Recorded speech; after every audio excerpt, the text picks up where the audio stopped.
Sobre escatologia, nós já avisamos aqui, né? Nós já comunicamos durante esses dias que escatologia, ao contrário do que muita gente pensa, a escatologia é um assunto bastante abordado nas Escrituras. É o que eu venho avisando durante os avisos, que é muito conteúdo na Bíblia sobre escatologia. Por isso que ele é um assunto tão importante e por isso que eu quero trazer essas quintas escatológicas pela importância que o assunto tem.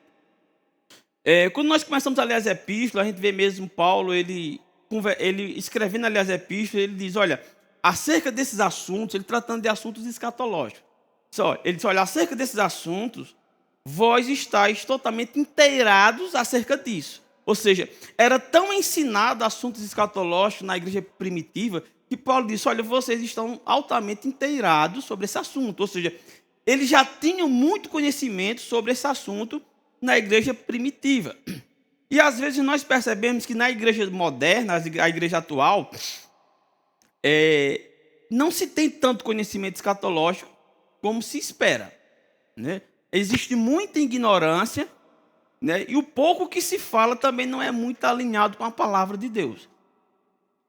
Então, por conta disso, né, eu sinto a necessidade de sempre estarmos aqui abordando assuntos escatológicos. A gente aqui, eu mesmo sempre estou trazendo, uma vez ou outra, algum assunto escatológico, e por conta disso eu resolvi colocar toda última quinta do mês, né, sendo a quinta escatológica, até a gente tratar aqui, fechar esse assunto básico que eu quero trazer. Não vou trazer aqui nada muito profundo, né, que nós temos que dar um passo de cada vez.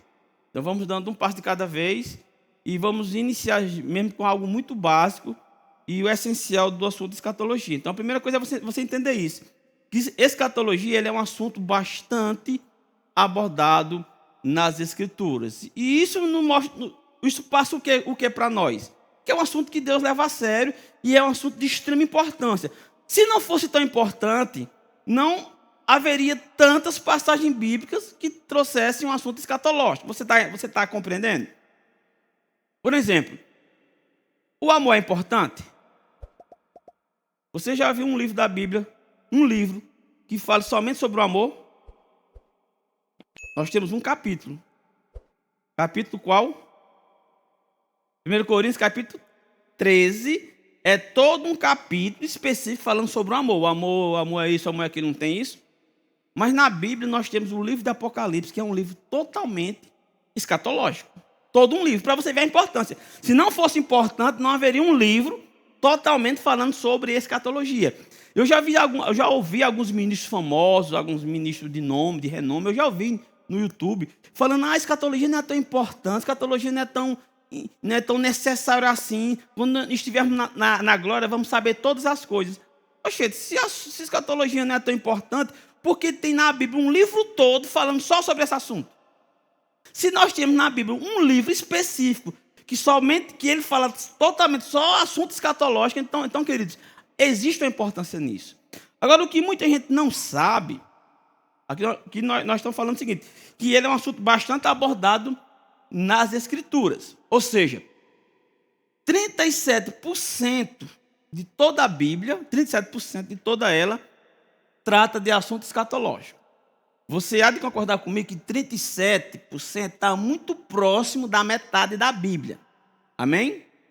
Agora, o interessante é que esses 37%, eles não estão canalizados totalmente no livro de Apocalipse. Existem pessoas que pensam que escatologia só existe no livro de Apocalipse e só está no livro de Apocalipse. É aí onde mora o engano. Por quê? Esses 37% não está canalizado, focado totalmente no livro de Daniel e Apocalipse, não. Esse assunto escatológico, ele está espalhado por toda a Bíblia. Está espalhado. Toda a Bíblia, dificilmente você vai ler uma passagem bíblica que não traga um assunto escatológico. Você está compreendendo isso? O que é que acontece? As pessoas não compreendem escatologia, não estudam escatologia, e todas as vezes que abre a Bíblia numa passagem escatológica, a pessoa não vai compreender. a pessoa não vai entender o que está lendo. Você tá entendendo isso? Vamos supor, vamos imaginar você aí na sua imaginação. O quanto você conhece de escatologia? Imagina aí, a quantidade, coloca um número aí de 0 a 10, o quanto você compreende de escatologia. Imaginou um número aí em sua mente? Esse número é de 0 a 10, é o que eu entendo de escatologia. Já imaginou? Pronto. Aí você está em sua casa, vai ler a Bíblia, abre sua Bíblia, está lendo uma passagem, que essa passagem contém um assunto escatológico. Aí se seu conhecimento for muito baixo acerca de escatologia, e você está lendo aquela passagem, você vai entender?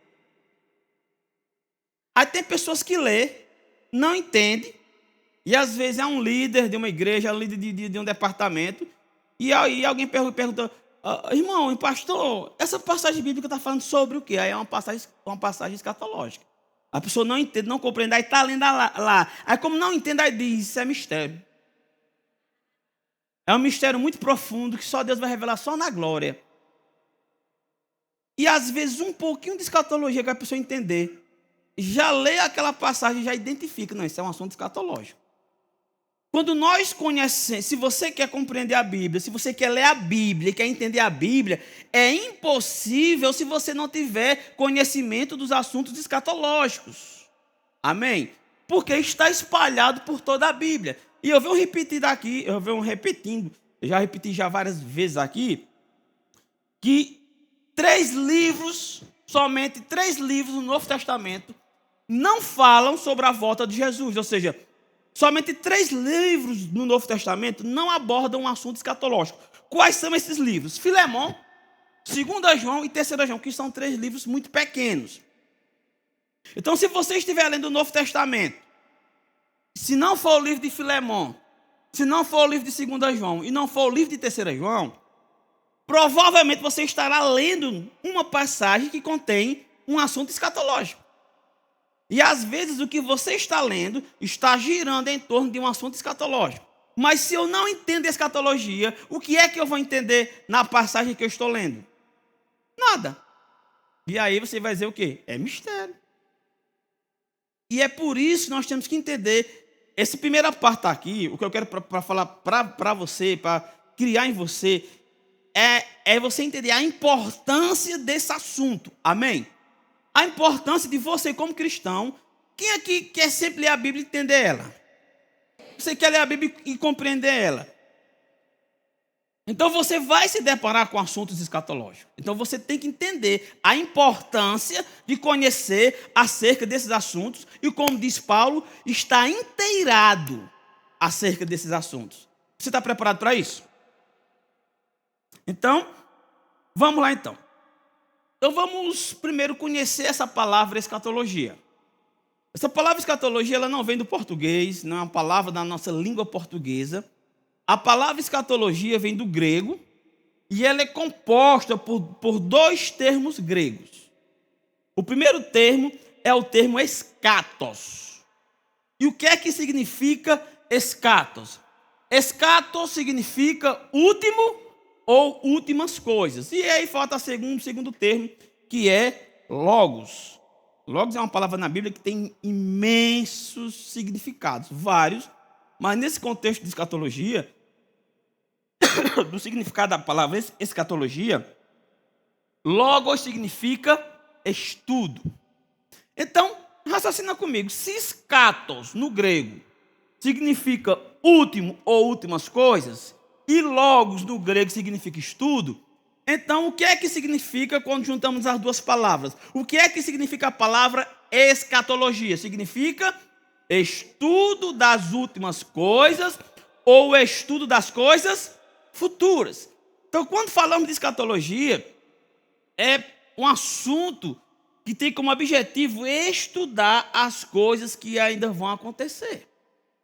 Coisas que não aconteceram, mas que podemos falar aqui, com toda certeza, irão acontecer. Então, a escatologia estuda os assuntos dos últimos dias, os assuntos das coisas que estão por acontecer. Existem muitas coisas para acontecerem, E a escatologia estuda justamente o que está por vir. Isso é escatologia. O estudo das últimas coisas. O estudo das coisas futuras. Então, quando falamos de escatologia bíblica, estamos falando justamente de estudar os últimos acontecimentos ou os últimos dias. Você está pronto? Você está compreendendo o que é escatologia? O que é escatologia? Ou estudo das coisas futuras. Muito bem. Pois vamos lá. Alguém pode falar assim, mas, pastor, uma curiosidade. Sim, meu querido, diga qual é a sua curiosidade. Como é que estuda o que não aconteceu? Como é que nós vamos estudar coisas que a ciência não consegue? O máximo que a ciência consegue acerca do futuro é a previsão do tempo, o máximo. Que às vezes diz que vai chover e não chove. E às vezes diz que não vai chover e chove. E às vezes diz que vai chover e de fato chove, eles acertam. Eu já vi no meu celular às vezes falar que ia chover 3 horas da tarde e caiu chuva 3 horas da tarde. Mas já aconteceu de falar 100% de probabilidade de chuva e não caiu uma gota. Então a ciência é muito limitada para estudar o futuro. Mas como é que nós, se a ciência não faz isso, como é que nós estudamos as coisas futuras? É porque na prática da escatologia, a escatologia é estudar as profecias que se encontram na Bíblia Sagrada. Existem várias profecias que estão descritas na Bíblia acerca do futuro, acerca do que está por vir. E a escatologia, na sua prática, é encontrar essas passagens escatológicas e estudar essas passagens, para que nós possamos ter uma compreensão das coisas futuras. Você está compreendendo o que é escatologia? Na teoria é o quê? Estudo de quê? Das últimas coisas ou das coisas futuras. Na prática é encontrar as passagens proféticas na Bíblia e entender, estudar essas passagens. É assim que nós estudamos os últimos acontecimentos. Só para você ter ideia, quando Jesus veio a esse mundo, quando Jesus nasceu e cumpriu o seu ministério aqui na terra, ele cumpriu cerca de 109 profecias preditas sobre a sua primeira vinda. Estamos falando de profecias que estavam escritas há milênios atrás, há séculos atrás, há décadas atrás, coisas que estavam escritas muito antes dele nascer. E todas elas se cumpriram. E quando você lê a Bíblia, você vê no Novo Testamento que Jesus disse, olha, isso aconteceu para que se cumprisse o que estava escrito. Jesus, ele cumpriu cerca de 109 profecias que já estavam há milênios, outras há séculos, que falava sobre o nascimento dele, sobre a morte dele, a cidade que ele iria nascer, quanto tempo ele iria passar morto, que ele iria ressuscitar, que ele iria voltar aos céus. Existiam profecias falando sobre tudo isso antes dele nascer. Então, o cumprimento das profecias acerca de Jesus nos dão a segurança de acreditar fielmente que o que está escrito na Bíblia acerca do que vai acontecer, nós podemos ter plena convicção acerca disso e acreditar na veracidade desse livro. Porque se cumpriu. E muitas outras profecias se cumpriram. Você está comigo? Aleluia. E isso nos dá a segurança de que as profecias que não se cumpriram, elas também irão se cumprir. Amém? Glória a Deus. Então é isso. As profecias já cumpridas, elas nos dão a segurança total de ter a confiança que as que não se cumpriram também irão se cumprir. Nós não estamos falando de um livro qualquer que prediz alguma coisa e não aconteceu. Estamos falando de um livro que prediz as coisas e as coisas acontecem. Você consegue ter confiança em um livro assim? Pois bem. Então, eu quero começar lendo. Se você puder abrir sua Bíblia e marcar, ou somente acompanhar aqui, como você achar melhor. Vamos começar em Isaías 46, versículo 9 e versículo 10, como um pontapé inicial. Olha o que diz aqui Isaías 46, 9.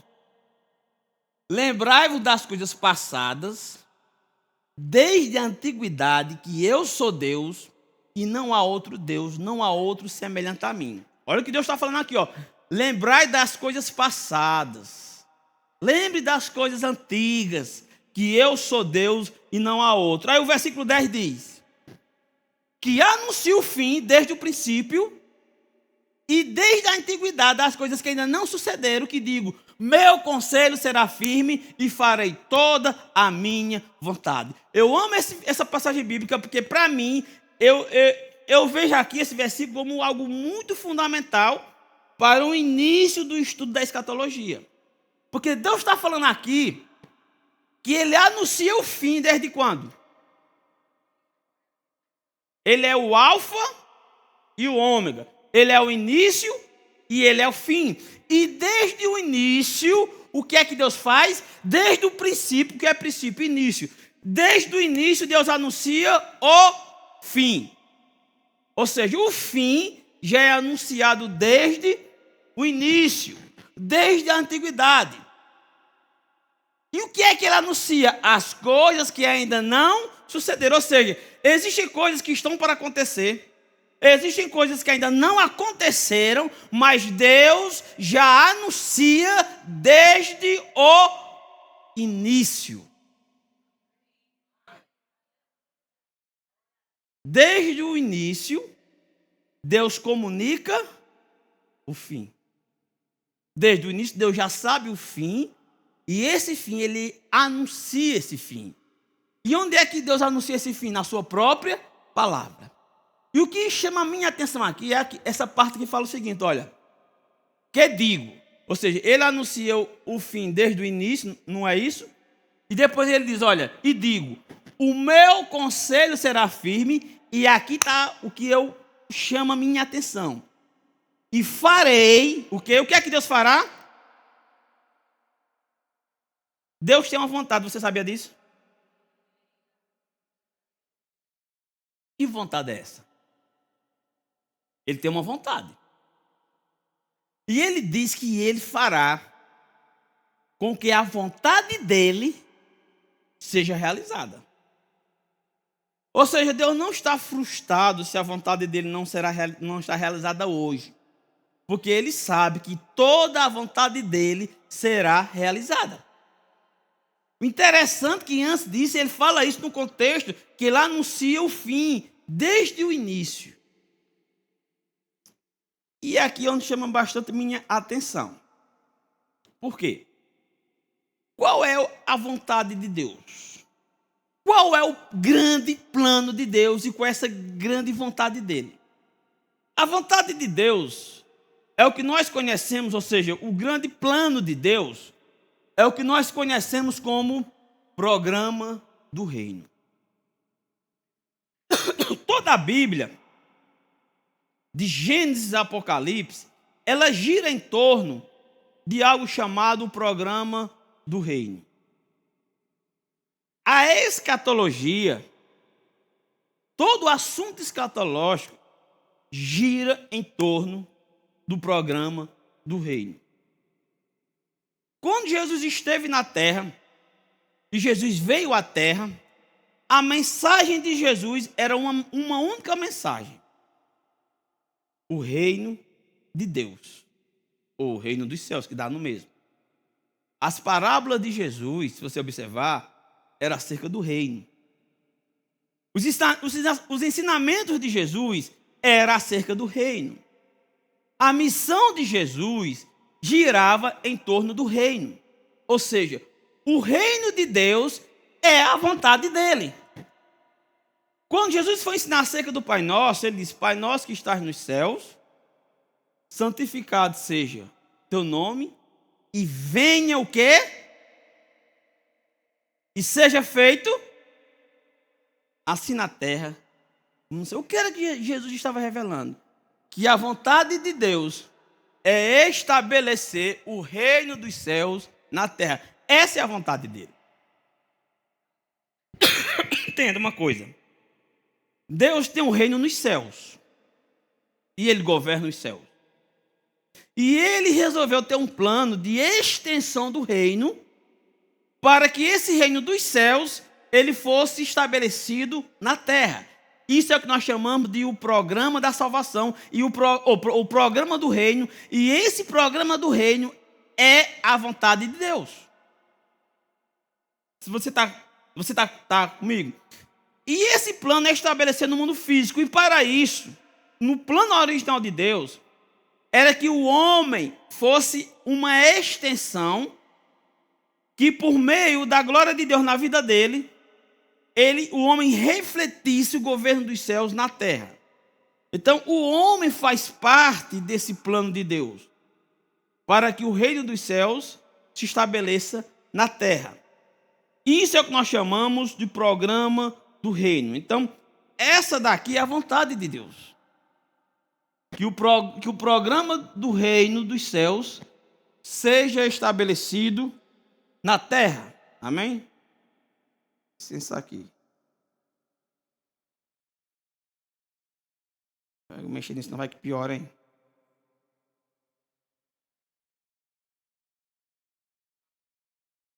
Vai que piora, hein? O reino dos céus sendo estabelecido. Mas não tem jeito, né? Mas que eu esticar aqui só sai errado, vai entender. Então vamos ignorar essa parte, né? Então veja. Eu estou usando essa mensagem para você começar a memorizar na sua cabeça qual é a vontade de Deus, o plano dele. Eu pergunto uma coisa a você: o reino dos céus hoje está estabelecido na terra como Deus queria no seu plano original? Não, não está. Então entenda. Mas isso quer dizer o quê? Se Deus fará toda a sua vontade, isso quer dizer o quê? Que o plano futuro de Deus é estabelecer na terra o seu reino. Então isso quer dizer o quê? Se o reino de Deus não está estabelecido na terra hoje, e a Bíblia diz que Deus fará toda a sua vontade, isso automaticamente já nos diz o que acerca do futuro. Raciocina aí comigo. Qual é a vontade de Deus? Na terra. Hoje está estabelecido, mas Deus disse que fará toda a sua vontade. Ele não diz? Então isso já nos deixa claro o que acerca do futuro? Que Deus fará toda a sua vontade. Então, isso quer dizer o quê? Entenda. Deus fez com que criou o mundo físico, colocou Adão para ser a extensão entre os céus e a terra. E você vê que quando Adão estava no Éden, o que era que Deus fazia todo final da tarde? Deus descia dos céus para a terra para quê? Para estar face a face com Adão. E como é que nós sabemos disso? Que Adão disse, e quando ouviu a voz de Deus, se escondeu da presença dele. Então não é normal o homem se esconder da presença de Deus. O certo é o homem estar face a face com o seu Deus. Esse é o plano original, o programa do reino dos céus na terra. Você está comigo? Então veja, Adão pecou, sim ou não? Quando ele pecou, ele desfez todo o programa do reino. E a terra se tornou totalmente independente dos céus. A terra se desligou dos céus. A terra passou, a partir do momento que o homem pecou, a terra não tem mais ligação com os céus. Entenda uma coisa: o nosso mundo físico ele não foi criado para viver desligado dos céus. Você está compreendendo isso? Porque no plano original de Deus, a terra depende dos céus. E quando ela se desligou dos céus, foi exatamente aí onde Deus disse ao homem: olha, maldita é a terra por tua causa. Por que maldita? Porque a terra foi criada para estar ligada com os céus. Ela não foi criada para estar desligada. Quando ela se desligou dos céus, por causa do pecado, a terra passou a ter catástrofes naturais, doença, enfermidade, dor, terremotos, tsunamis, seca, toda coisa ruim que o mundo possa trazer para o ser humano é por causa do pecado que desligou a terra dos céus, e a terra não pode funcionar normalmente estando desligada dos céus. Porque ela não foi criada para ser independente. Ela foi criada para estar ligada aos céus. Por isso que a terra não funciona como era para funcionar. Você está compreendendo isso?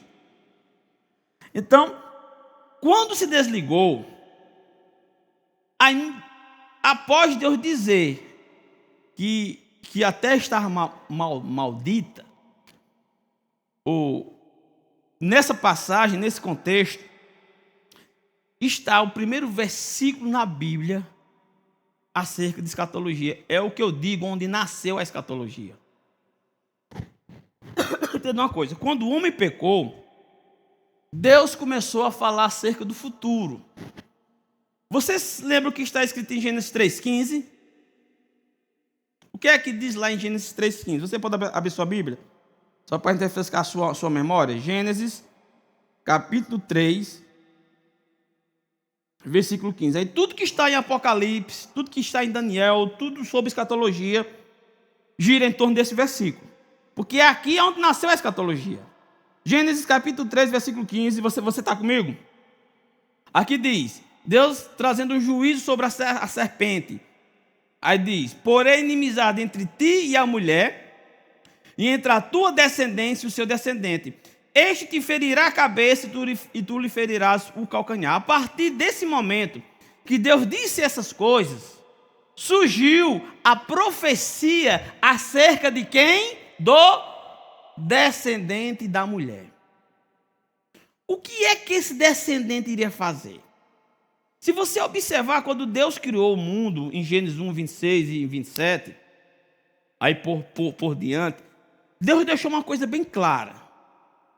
Ele disse ao homem o seguinte, disse Deus, façamos o homem a nossa imagem, a nossa semelhança, e tenha ele domínio sobre tudo que eu criei. Resumindo, sobre toda a criação na terra, seja ele quem domine. Quando o homem pecou, o diabo ele usurpou o reino. O homem perdeu o reino e o diabo usurpou o reino. Se apossou do reino. E daí por diante até os dias atuais, né? O diabo ele tem um certo domínio no mundo físico porque ele usurpou de Adão. Você está compreendendo isso? Mas esse mundo físico que nós vivemos não foi criado para o diabo. Ele não tem direito legal sobre esse mundo. Quem tem direito legal é quem? Nós, os seres humanos, é que temos o direito legal de dominar esse mundo. Porque ele foi criado para nós dominarmos. Diga, eu fui criado para ser um dominador desse mundo. Amém? Disse Deus, eu não vou ter domínio. Não é isso que Deus fala. Deus fala o quê? Tenha ele domínio. E quando Adão pecou, o diabo estava dominando a terra, passou a dominar. Aí por isso que aqui Deus fala sobre a cabeça da serpente e o descendente que vai pisar a cabeça. E a cabeça, querido, não é uma linguagem literal, é figurado. A cabeça aqui simboliza governo, reinado. E quando Deus viu o diabo tomando conta do reino da terra, Deus disse, olha, vai nascer um descendente da mulher que vai trazer esse reino de volta ao homem. Pisar na autoridade da serpente, para que ele não tenha mais autoridade sobre a terra. Então era isso que Deus estava falando em Gênesis 3,15. Deus fez a profecia de um homem.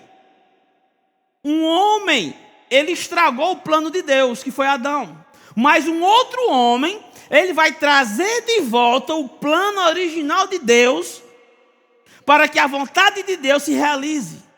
Então, um homem chamado Adão destruiu o plano de Deus, mas um segundo Adão, um segundo homem, ele vai trazer de volta o que o homem havia perdido. E o que foi que o homem perdeu? O reino. Você está comigo? Diga assim, eu nasci para reinar. Então, aqui nasceu a escatologia. Agora entenda uma coisa. Vamos começar a raciocinar. Adão perdeu o reino, amém? A influência dos céus na terra deixou de existir por causa de Adão. Mas a promessa do descendente da mulher de trazer o reino de volta é por meio de um homem. Isso quer dizer o quê? Aí vamos começar a raciocinar. Então, o que é o fim? O que é o fim, então? O fim é o início de volta. Porque Deus fará a vontade dele. Se a vontade de Deus não deu certo aqui por causa de um homem chamado Adão, no final de tudo, a vontade de Deus vai dar certo e vai funcionar por meio de um outro homem chamado Jesus.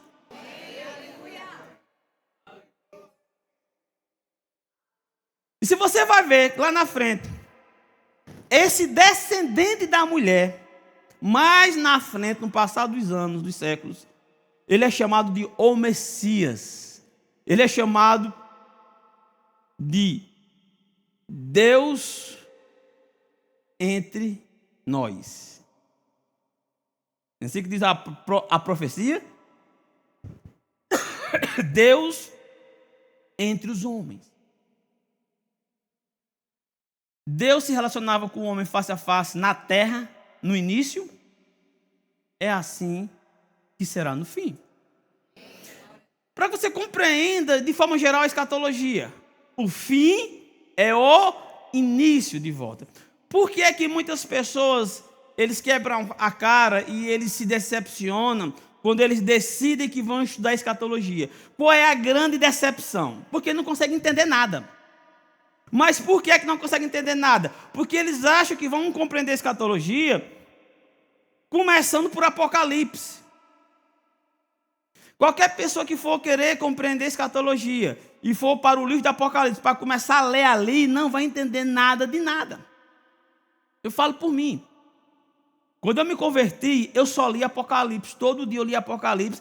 Quanto mais eu lia, menos eu entendia. Eu disse, mas um dia eu vou entender. E eu lia, relia e não entendia. Por quê? Porque eu já estava lendo o fim. Entenda uma coisa comigo. Quem aqui já assistiu o filme?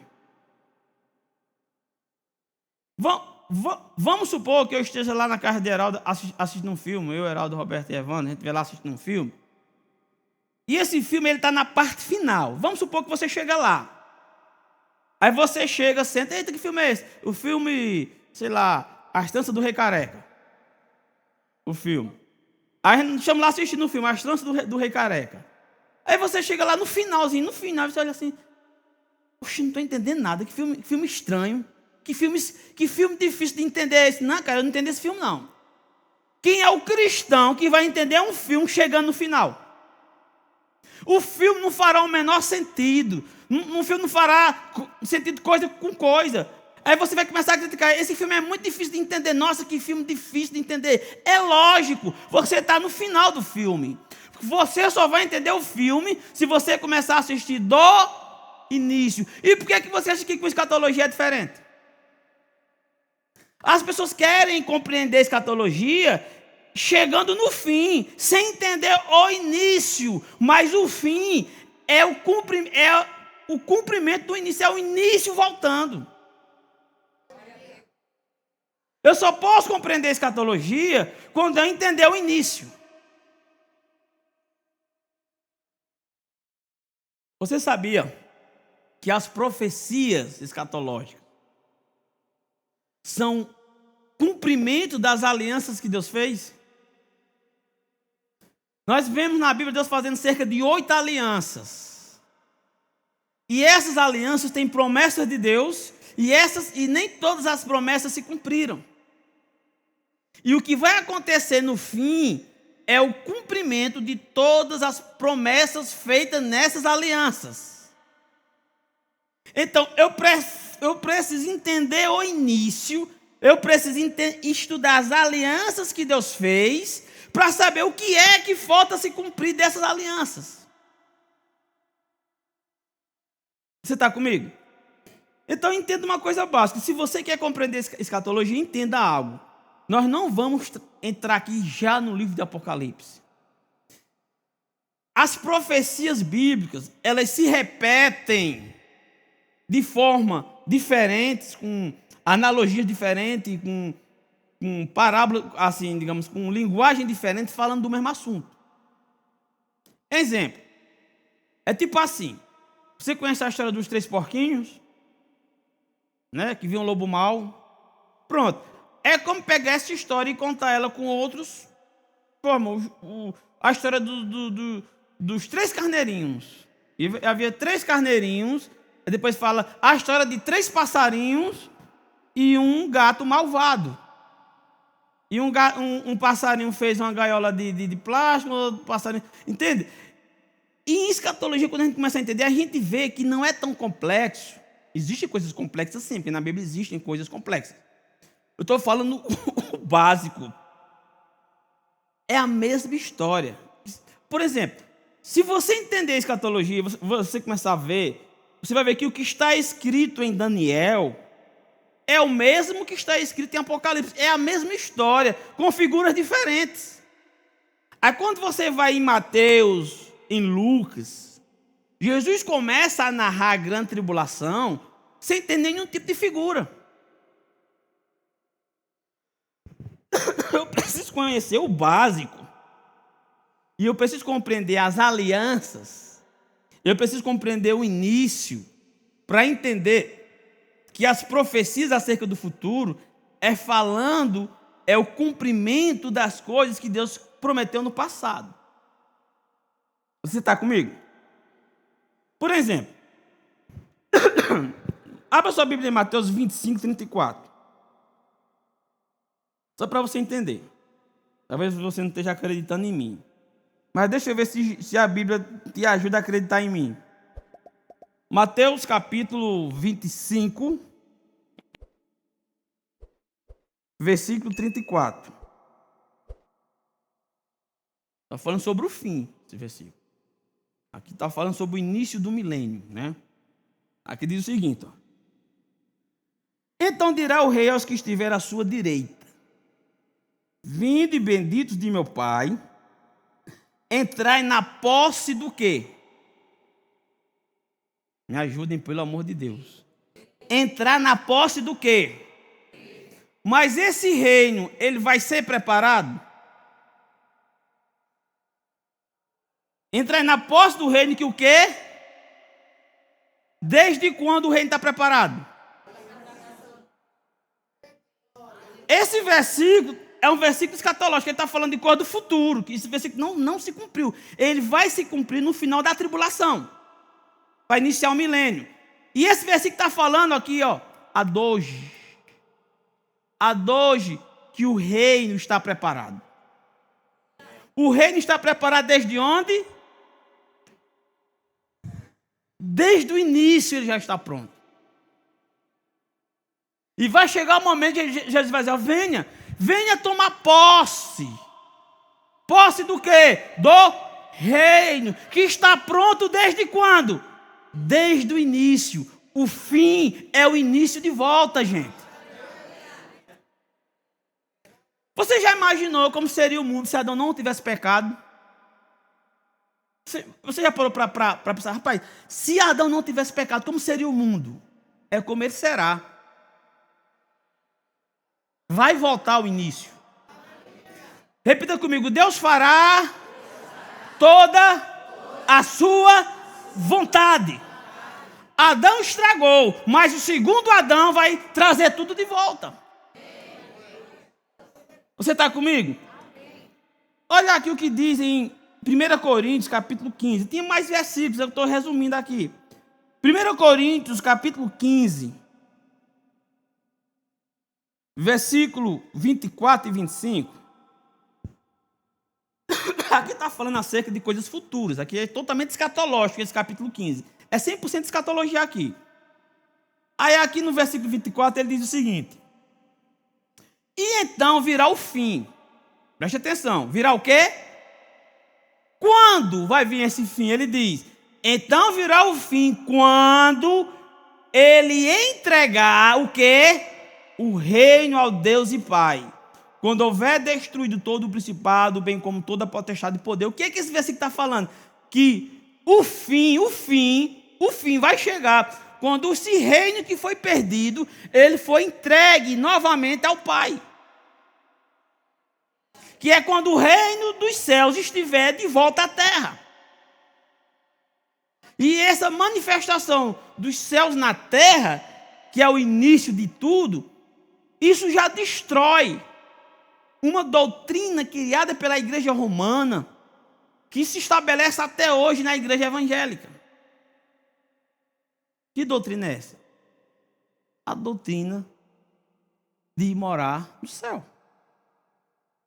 Entenda, Deus não nos criou para morar no céu. Não criou. Entenda, se o plano original de Deus era que toda a humanidade fosse morar no céu, para que Deus criou a terra? Para quê? Qual era o propósito? E por que é que a Bíblia diz que lá no final haverá novos céus e nova terra? Para quê? Por que vai ter novos céus? Por que vai ter nova terra? Para Deus cumprir sua vontade. Você está comigo? O que acontece?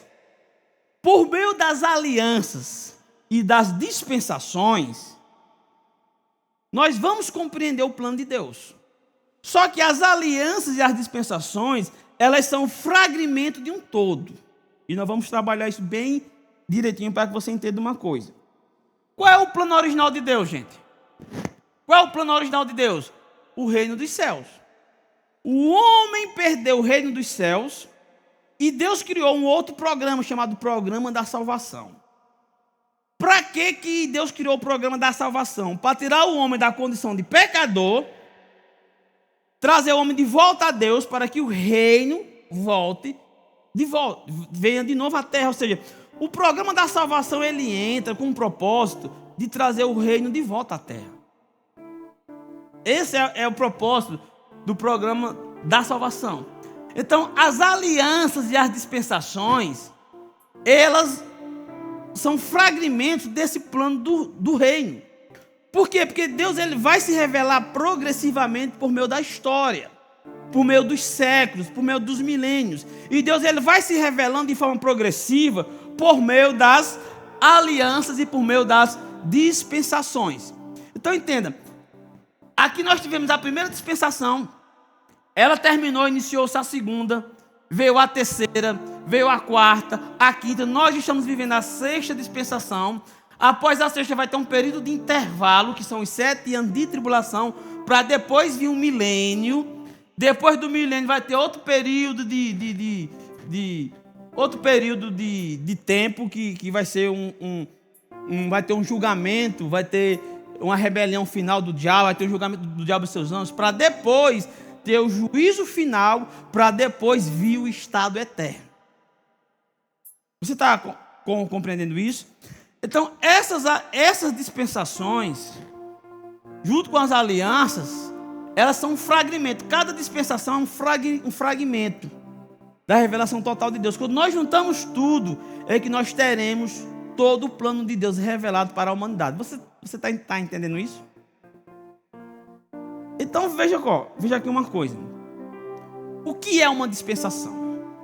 Nós vamos usar aqui um método de interpretação dispensacionalista.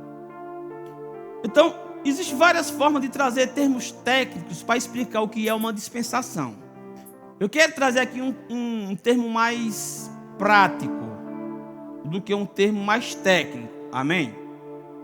Então, o que é uma dispensação? Uma dispensação, queridos, é só um período de tempo.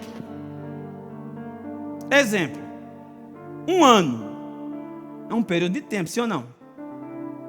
Uma década, período de tempo, de 10 anos. Um ano, 365 ou 366 dias. Um século são quantos anos? Oi? 100 anos, um milênio, 1000 anos. Isso são períodos de tempo. E o que é uma dispensação? É um período de tempo, porém, Só uma dispensação tem um período de tempo pré-determinado, que é o milênio. O milênio é uma dispensação que tem pré-determinado 1000 anos. Mas as outras dispensações, elas não têm um período de tempo exato. Entenda, a história da humanidade ela é dividida em 7 dispensações. Bate bola, jogo rápido, eu pergunto e vocês respondem. A história da humanidade é dividida em quantas dispensações? 7 dispensações. A dispensação é um período de tempo. Agora, o que... Certo, pastor, estou entendendo. Uma dispensação é um período de tempo. Mas como é que nós identificamos uma dispensação? Como é que eu vou saber que um determinado período de tempo é uma dispensação? Entenda. Toda dispensação, ela tem como base, para a gente medir ela, uma aliança. Entenda. Na primeira dispensação, teve como base uma aliança, chamada aliança edênica. Aquela aliança, ela foi a base daquela primeira dispensação, que é a dispensação da inocência. Então, a primeira dispensação, conhecida como dispensação da inocência, ela tem como base uma aliança chamada aliança edênica, que era uma aliança entre Deus e Adão. E aconteceu que Adão quebrou essa aliança. Então, quando ele quebrou essa aliança, essa primeira dispensação chegou a seu fim. E aí iniciou-se uma segunda dispensação, chamada dispensação da consciência, que ela teve como base uma aliança chamada aliança adâmica. Então, na aliança adâmica já iniciou uma segunda dispensação, no qual foi quebrada essa aliança. E aí deu início uma terceira dispensação, chamada dispensação da consciência, que já era baseado numa aliança. Primeira dispensação da inocência, a segunda da consciência. Acho que eu estou atrapalhado aqui. A terceira dispensação é a dispensação do governo humano. A segunda é que é da consciência. E a primeira é a edênica. Vocês estão comigo? Eu só estou trazendo isso aqui, a minha lembrança. Só para você entender. Então, a dispensação, ela é um período de tempo que tem como base uma aliança. Amém? Então, a primeira dispensação, que foi a dispensação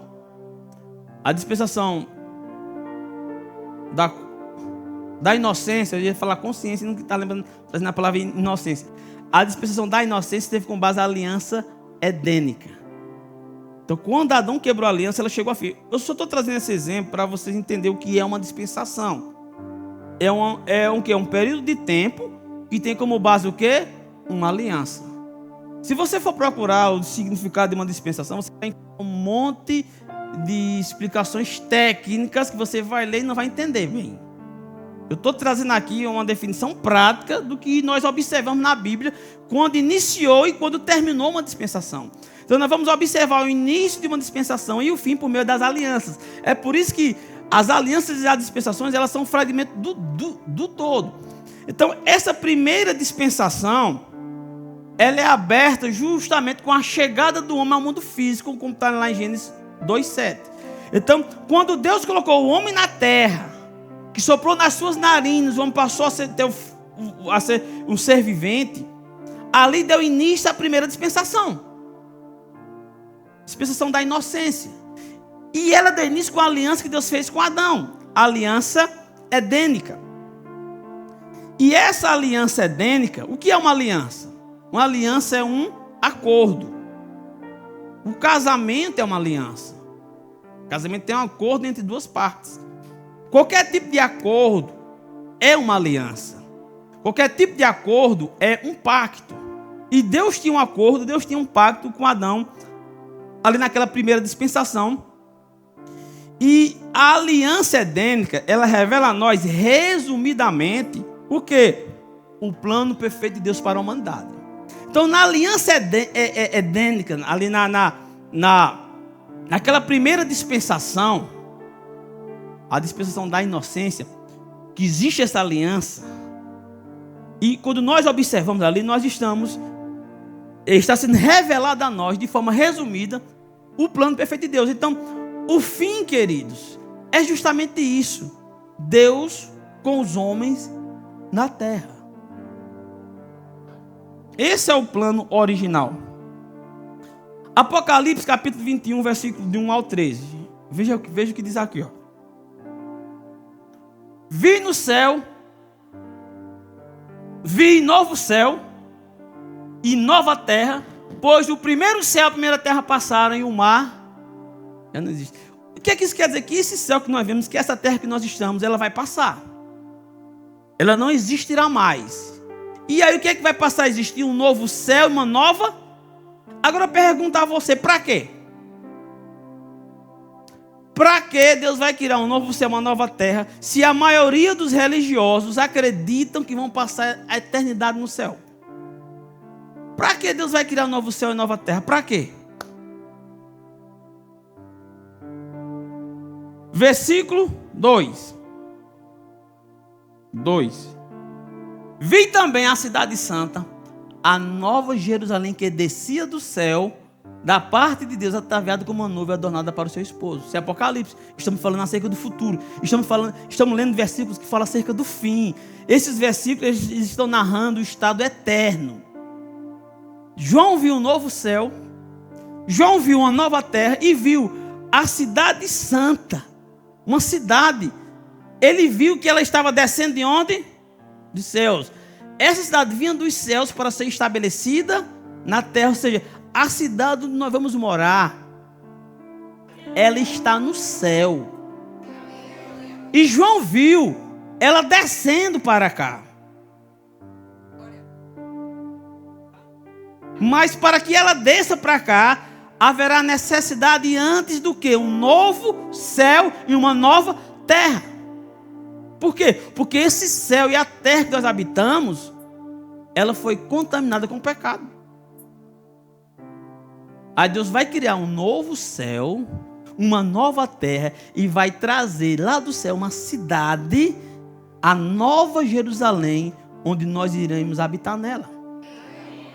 Diga: minha cidade está pronta. Minha cidade está nos céus, mas ela vai descer para a terra.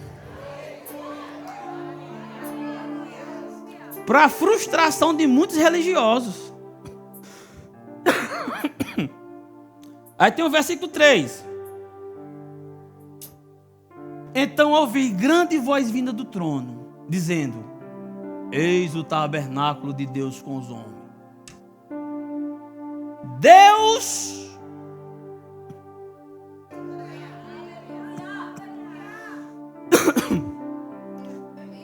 sabe o que? Gente, é assim, é frustrante para os religiosos. É por isso que eles resistem. Tem religioso que estiver aqui, ele vai sair frustrado, dizendo: não, que conversa é essa?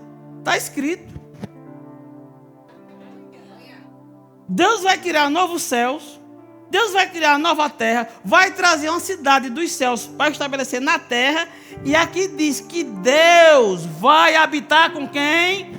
Deus com os homens. Ele vai habitar com eles. Eles serão povo de Deus e Deus mesmo estará com eles. Ou seja, enquanto que a religião, ela prega o homem indo para o céu, a Bíblia prega Deus vindo para a terra.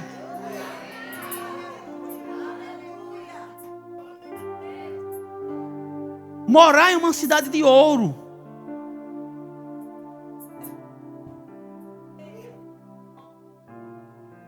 Eu vou pular para o versículo 23. Como lição de casa, ali Apocalipse 21. Todo. Apocalipse 21 está narrando o estado eterno, a eternidade. E no versículo 23 diz o seguinte: essa cidade nós vamos morar aqui na terra, eternamente. Diz: a cidade não precisa nem de sol, nem de lua, para lhe dar em claridade, pois a glória de Deus a iluminou, e o Cordeiro é a sua lâmpada. Gente, Deus será a própria luz da nossa cidade. Você consegue imaginar uma glória dessa? Você consegue imaginar que glória é essa, que nós não vamos precisar nem de sol? Imagina aí.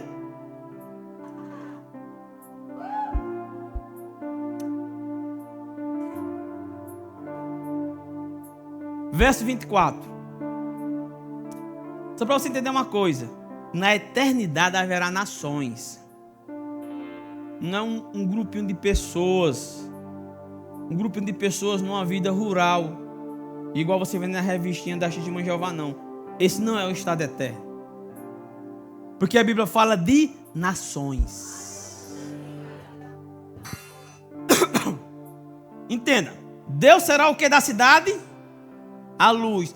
E as nações andarão mediante essa luz. E os reis de onde?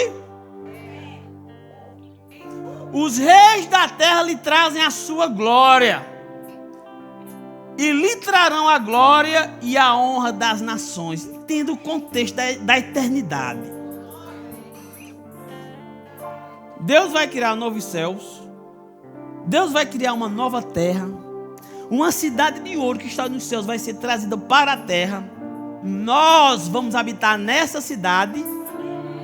Mas as nações estarão do lado de fora da cidade. Nem todo mundo vai morar nessa cidade.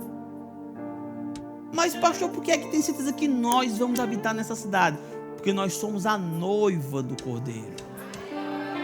Você acha que o noivo vai morar na cidade e a noiva lá fora? As nações virão a essa cidade para trazer a sua glória ao Deus Criador. Gente, eu não sei você, eu fico maravilhado com isso. Interessante que esse sempre foi o plano de Deus no início.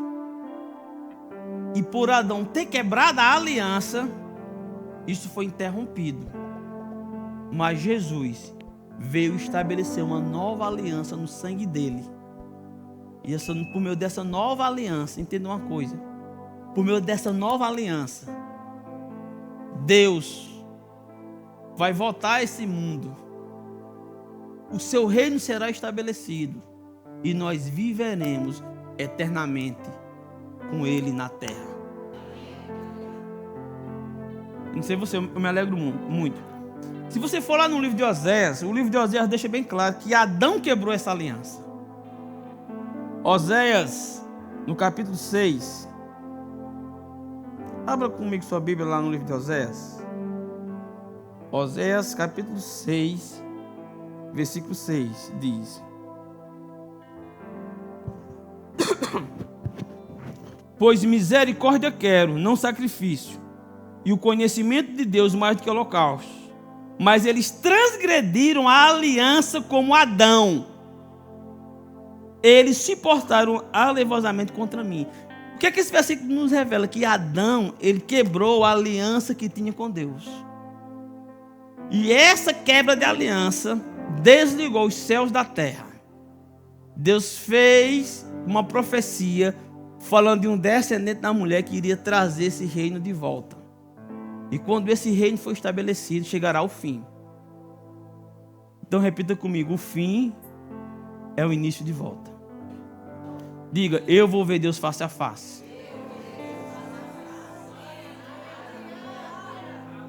Gente, e eu acho lindo o versículo quando ele diz assim, ó: Deus habitará com os homens. Esse é o plano original de Deus. Deus quer conversar com você face a face. Nós nascemos para isso. Existimos para isso. Para ter uma alta comunhão com esse Deus Criador. Querido, você tem que viver nessa terra, imaginando o fim.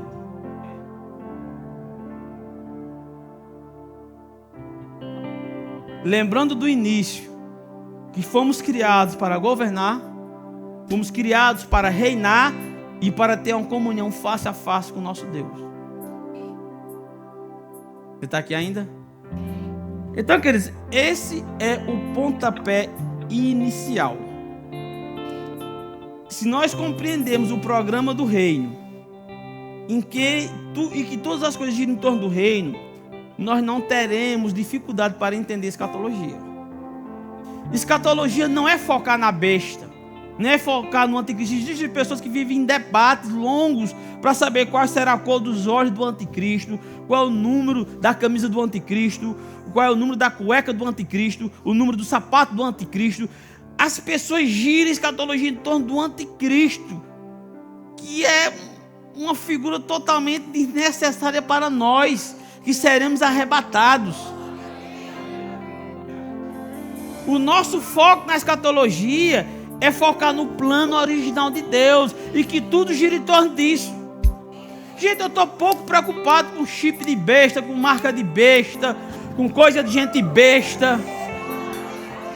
O meu foco está no reino, do qual nós fomos criados para ele. Nós não fomos criados para a besta, para o anticristo, não. Isso é um detalhezinho que estará aqui perturbando os que ficarem para a tribulação, porque nós seremos arrebatados. E nós vamos chegar nesse assunto do arrebatamento, vamos chegar esse assunto do milênio, do estado eterno, mas antes temos que compreender o início. O que foi que Deus prometeu que não se cumpriu ainda, é o que vai se cumprir. Isso é escatologia, amém? Então esse é o nosso pontapé inicial. Espero que você tenha entendido isso, porque para mim esse é o fundamento. Dificilmente você vai encontrar algum livro trazendo esse princípio inicial de escatologia. As pessoas compram livros de escatologia e ficam frustradas porque não conseguem entender o que está lendo. Mas se você seguir isso que eu estou trazendo para vocês, você vai ver lá na frente que o que falta se cumprir é o que Deus falou no início. Ficamos felizes por você ter acompanhado mais uma de nossas ministrações. É uma alegria ter você conosco. Queremos aproveitar para te convidar a conhecer a nossa igreja. Confira nossa programação de cultos semanais e faça-nos uma visita. Estaremos de braços abertos para compartilhar momentos de fé e comunhão com você.